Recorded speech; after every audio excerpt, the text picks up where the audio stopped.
আসসালামু আলাইকুম, hello everyone. আপনাদের সাথে আজকে শেয়ার করব কিভাবে ঝরঝরে পোলাও রান্না করতে হয়। তো এখানে আমি চুলায় কড়াই বসাই দিছি। তো এখন আমি পেঁয়াজগুলো দিয়ে দেব। পেঁয়াজগুলো সুন্দর করে ভেজে নিব। এখন তেল দিয়ে দেব।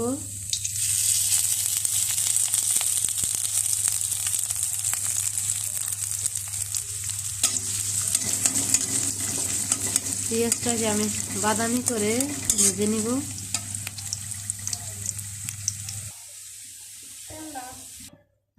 পেঁয়াজগুলো সুন্দর করে বাদামি কালার করে ভেজে নেওয়া হয়ে গেছে।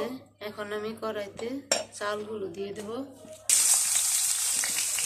চালগুলোকে সুন্দর করে দিয়ে ভেজে নিব আমি।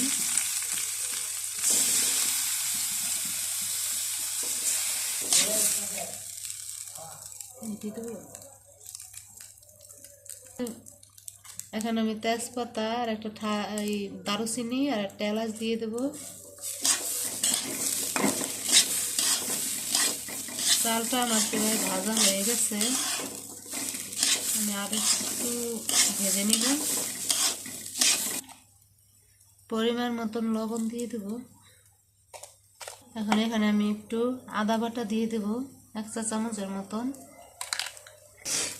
এখন দিয়ে দেব ফুটন্ত গরম পানি। আমি এখানে 2 পট চাল নিয়েছিলাম, তো এখানে আমি 4 পট তার ডাবল পানি নিছি, 4 পট পানি নিছি। পানি দেওয়া হয়ে গেছে আমার। এখন আমি এটাকে একটু ঢেকে দিব। এখন আমি 3টা কাঁচামরিচ আর কয়েকটা কিশমিশ দিয়ে দেব। একটু নেড়ে চেড়ে দিব।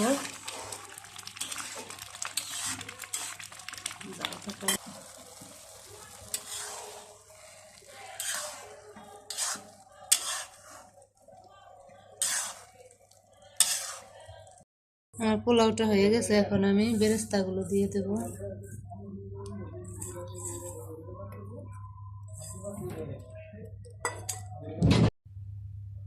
দেখুন, হয়ে গেছে আমার ঝরঝরে পোলাও ভাত। আমি যেভাবে দেখালাম এভাবে আপনারা রান্না করে দেখবেন। অবশ্যই এরকম ঝরঝরে পোলাও ভাত হবে। অনেকে আছে পোলাও ভাত রান্না করতে গেলে জাউ হয়ে যায়। তো আমি যে টিপসটা দিলাম, মানে আপনি 2 পট চাল নেবেন, তার সাথে আপনি 4 পট পানি দেবেন, তাহলে এভাবে সুন্দর ঝরঝরে পোলাও ভাত হবে। তো আমার ভিডিওটা ভালো লাগলে অবশ্যই লাইক, কমেন্ট, শেয়ার দিবেন বেশি বেশি।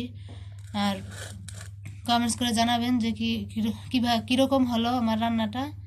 তো আল্লাহ হাফেজ, সবাই ভালো থাকবেন, সুস্থ থাকবেন।